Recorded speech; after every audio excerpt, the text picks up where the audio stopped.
Hi, everybody. Zak Nordyke here with you, founder of Evergreen Learning Center. We are bringing to you another installment of Zero to a Million. This is for business owners that are on the part of the business journey that is going to take us from our first dollar of income all the way up to our millionth dollar of income. About 9 out of 10 business owners won't get to that millionth dollar of annual income, but this will highlight, hopefully, and this is from my lived experience, this will highlight for you, for those of you watching that are ready to take this ambitious journey, how you can get up to that millionth dollar of annual revenue, or some of the things that you should consider if that's what you're striving to do. Many are striving to do more than that, but the 0 to a million journey is such a critical step if you're going to go well beyond this, beyond that $1 million sales mark. So let's talk about making your first few sales, right? A lot of company owners have been in business a while. They have an established customer base, and it may be hard for them to think back to when they were trying to earn business from their first few clients or customers. This is going to explore, when you're in that very early stage, how you get that traction, how you build that rapport, how you basically make your first sale, and then start thinking through sale 2, 3, 4, so on and so forth, so there can be more predictability in your business. So your income can be something that you're not always guessing about if you're going to be able to survive month to month. Projections are that for a reason. You can never fully anticipate how things are going to go.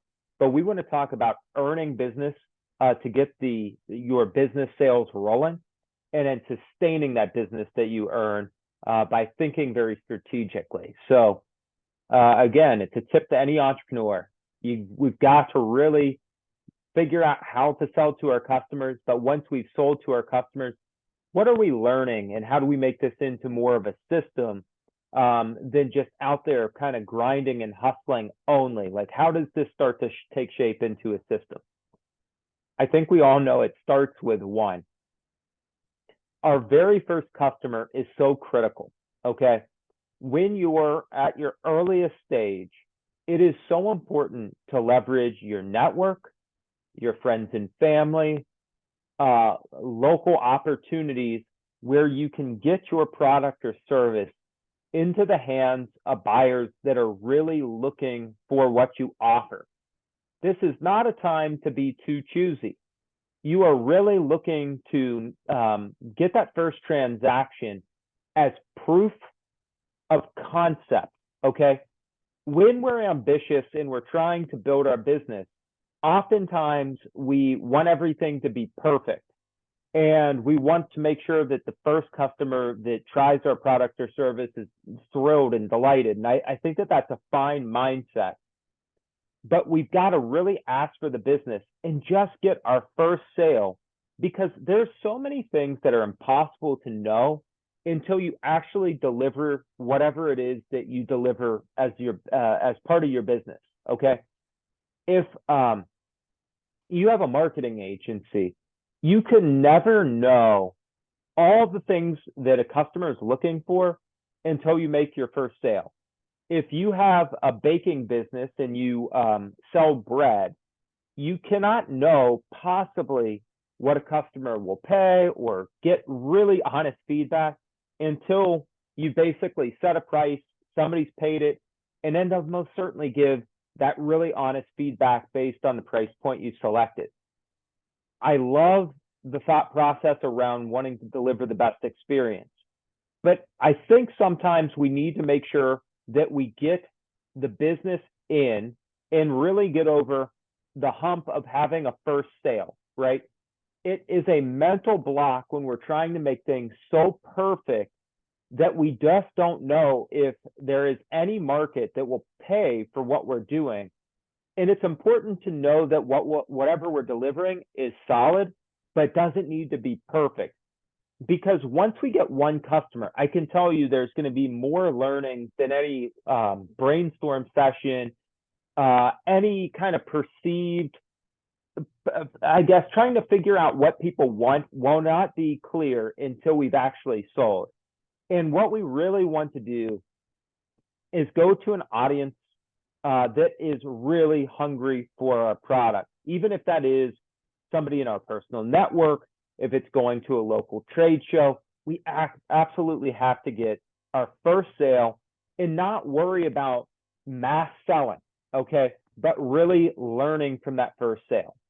And again, set yourself up for success. When we want to sell, it is really nerve-wracking, and I can say this again from personal experience.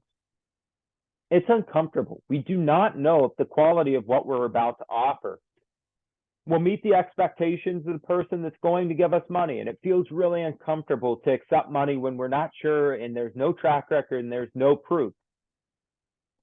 If you're selling a physical good, going to a trade show or a place that people congregate and look for the product that we're offering would be a smart idea. If it's more of something that can be digitally delivered, right? I don't know, it could be a marketing service, it could be, help with cold calls, whatever it is. Maybe we run ads specifically for a very niche audience and try to get whatever it is that we're delivering into the hands of just one person that will pay, but is willing to give us feedback. We shouldn't try to go out here and mass market or sell to every person that we can think of. We really want to set ourselves up for success. And I'm going to tell a quick story about a product that my organization has and how we set ourselves up for success. So my organization basically has a zucchini bread product that is now sold at select Whole Foods locations. We didn't start by selling the Whole Foods. We went to hyper local farmers markets, okay, where community members were looking for fresh, typically organic products that were very unique and oftentimes seasonal, okay? This zucchini bread product that we had was a perfect fit for the type of audience that frequented this farmers market. It wasn't big, it wasn't overwhelming. We could really get time to talk with our audience. The customer that came there had the disposable income to afford the price that we were going to charge. We really had a chance to make deep connections with the person that was going to purchase our product and collect a lot of very valuable feedback. But what we didn't do is we didn't try to go to a grocery store with an unproven product and say, we don't know how people will respond to this, but can you put it in your baked goods area and let's see if people like the taste. What we did is we went to a small venue with a lot of what I'll call early adopters, okay? And these early adopters were okay that the product was unproven. They could get samples. They could ask us questions about our motivations around creating the product. What are the ingredients? We could really build a personal rapport with them, and they felt okay with us as people, which you will have to probably do as an entrepreneur. You'll have to convince your earliest customers you're passionate, you're knowledgeable, you're something more than just the product that you're offering. So they trust in you. Then, because they trust in you, they will probably be willing to try an unproven product or service. That was our experience with our zucchini bread. The bread ended up being pretty tasty, according to most people, but they really liked our passion, the story of how the bread came into existence, the quality of the ingredients, the homemade packaging. There were a lot of things that they liked, but if we didn't have a chance to interact with people that were really in the mindset to buy a product like that, and early adopters that had the mindset of, hey, I love local honey, I love locally baked dessert products, etc., that would be a much harder sell. So set yourself up for success. Set yourself up where you can show your passion, your knowledge as a business owner as a secondary validation point to people that will be early adopters of your product. If you were just hoping people pick up the product initially on the merits of the product itself, that is a tough sell. And I'm not saying it can't be done. I think great products really do shine. And I do think you have to have a good product. But most of us will not have a good enough product that it will simply sell itself with no track record. We must put ourselves in position where people are really strongly looking for what we have to offer. We have to be passionate and knowledgeable about what we're doing and convince the person that's going to buy it to probably take a risk on our passion and our knowledge and hope whatever they're buying is good enough. And I think that that's where the next piece will come in. Understand the results. Okay. We got a lot of feedback, and I'm gonna loop back to our product. With our zucchini bread, wow, I wish this had more banana.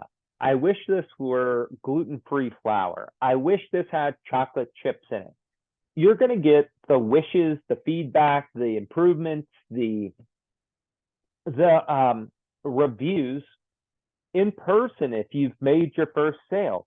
And this is what you're looking for, more than to transact 100 more times, because you probably haven't earned enough trust amongst your customers to do high volume transactions right away. And again, every business is different, but I'm just going to share from experience.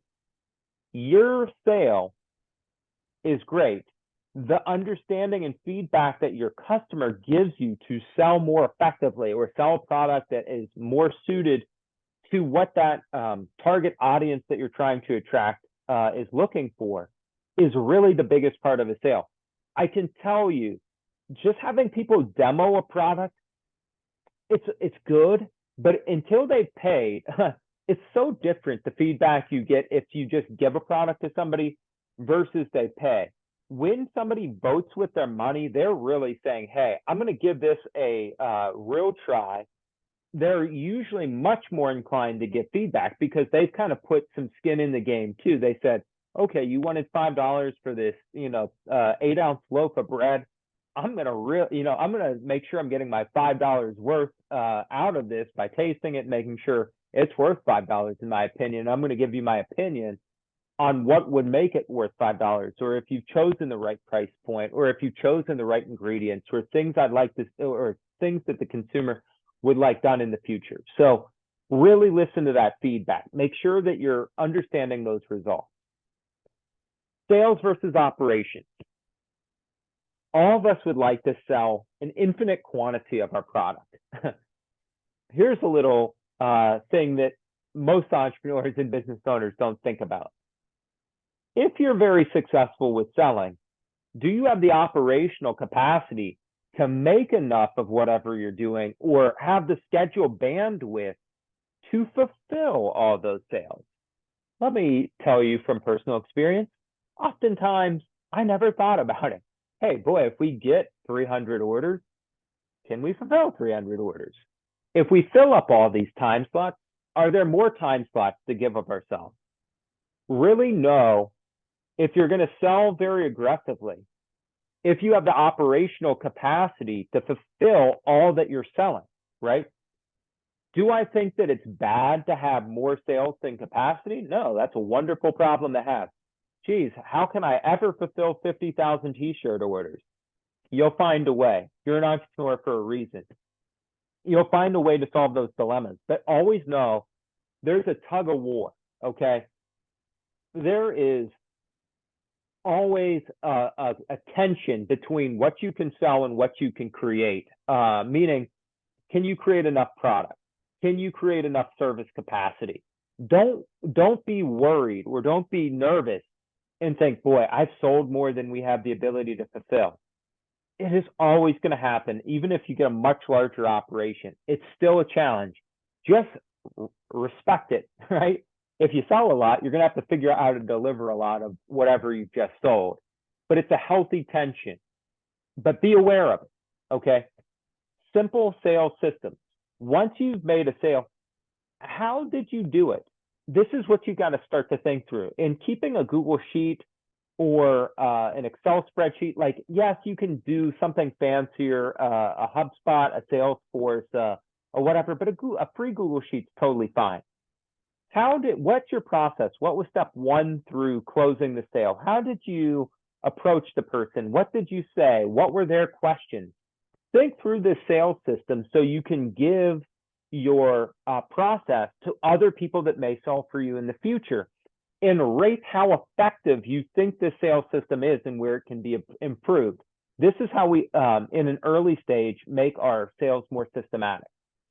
Lead generation. Your first lead gen for most products and services is going to be your own network, friends, family, and associates, okay?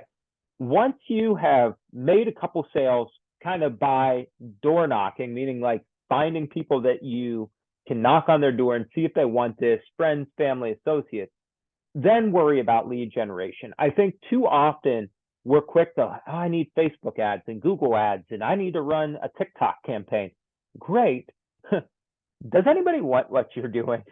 And I'm not saying that they won't, but like try to figure out a little bit of a system. Know that somebody wants it. Know that somebody will pay for it before you put a lot into your lead generation that's more paying for leads. Pipeline. This is so critical if you want to have predictability. With your sales that haven't happened yet, again, I'm going back to a sales system, but this would be another tab. What is your pipeline? Do you have customers that are in different stages of conversion, right? You might have different farmers markets. Farmers market A, B, and C. Farmers market A, I go to on Mondays, and I'm likely to have this many sales based on past performance. I'm likely to get 3 sales at this farmer's market, 2 sales at this farmer's market, and 5 sales at this farmer's market. Know approximately how much you're going to sell and keep track of your customers. If you can't keep track of specific customers, specific venues where you sell, know how much you're going to produce in a week, in a month, in a quarter. Try to track your sales so you can have a crystal ball. We don't want our business to always be so unpredictable that we don't know if we can pay ourselves or pay our business expenses month to month. But if you don't have a pipeline, if you can't predict how many sales you're going to get, and obviously this takes time to develop, but if you don't have some rough idea of how many sales you're going to get, taking the opportunities that you have, you won't have predictability, and therefore you won't be able to predict your growth, and you may not be able to predict how much you can pay yourself, pay others, or take care of other business expenses. So build your crystal ball through having a sales pipeline. I hope that some of these thought processes are helpful. Always reach out to me in the comments. If you have any questions, I'll try to get back to you right away, because I really want you to be successful and live your best business life on this 0 to your first $1 million in annual revenue journey. Until next time, be well and keep selling.